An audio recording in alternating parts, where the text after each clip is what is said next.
Hello everyone, আসসালামু আলাইকুম। কেমন আছেন বন্ধুরা? সবাইকে শুভরাত্রি। নিশ্চয়ই ভালো আছেন। আমিও আপনাদের দোয়ায় মোটামুটি ভালোই আছি। ভালো আছি বলেই আপনাদের সামনে আমি প্রতিদিন ভিডিও নিয়ে আসতে পারি। শরীর যাদের সুস্থ থাকে, মন ভালো থাকে, তারাই একমাত্র প্রতিদিন ভিডিও তৈরি করতে পারে এবং ফেসবুকে কাজ করতে পারে। ফেসবুকে কাজ করতে হলে শরীর সবসময়ের জন্য সুস্থ রাখতেই হবে। শরীর খারাপ থাকলে কেউই কখনোই ফেসবুকে কাজ করতে পারবে না এবং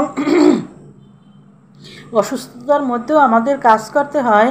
তারপরেও সুস্থতা থাকাটাই আমাদের একান্তই জরুরি, কারণ আমাদের যত্ন সহকারে ভিডিওগুলি তৈরি করতে হয়। সবসময়ের জন্য পারিপার্শ্বিক অবস্থা চিন্তা করে বিভিন্ন রকমের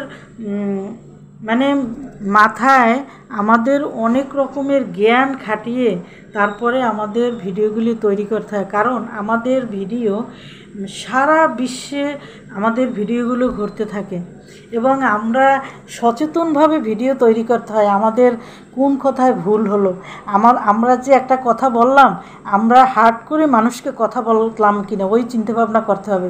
আমার কথায় মানুষ কষ্ট পেয়েছে কিনা সেই চিন্তা করতে হবে। আমার কথায় মানুষ একটু খুশি হয়েছে কিনা, মানুষকে খুশি করাই আমাদের ভিডিওর কাজ, ভিডিও বানানোর দায়িত্ব। এবং আমাদের আসল কর্তব্যই হচ্ছে মানুষকে খুশি করা এবং মানুষকে কিছু জানানো এবং শোনানো। শিক্ষণীয় কিছু কিছু ভিডিওর মধ্যে রাখতে হবে, যেন আমার ভিডিও দেখে মানুষ ভালো হয়, ভালো পথে চলে। খারাপ কিছু বুদ্ধি থাকলেও, কুধারণা থাকলেও মনের মধ্যে ধারণাটা ভালো হয়ে যেন সামনের দিনগুলো তার ভালো চলে। এভাবে বিভিন্ন রকমের মাথায় চিন্তাভাবনা করে তারপরে আমাদের ভিডিও তৈরি করতে হয়।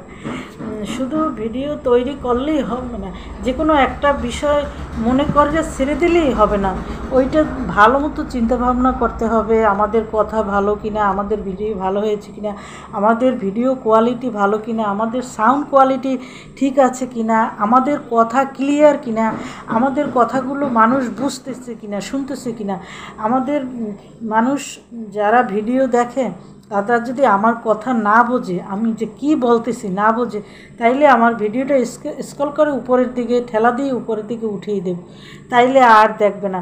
মানুষ যদি না দেখে তাইলে আমার আর ভিডিও বানানোর, এত কষ্ট করে যে ভিডিও বানাই, তাইলে এই পরিশ্রমের আর কোনো মূল্য থাকবে না। তাই পরিশ্রম করতে হলে চিন্তা ভাবনা করে তারপরে আমাদের ভিডিও তৈরি করতে হবে, যেন অডিয়েন্স আমাদের ভিডিও দেখে পছন্দ করে।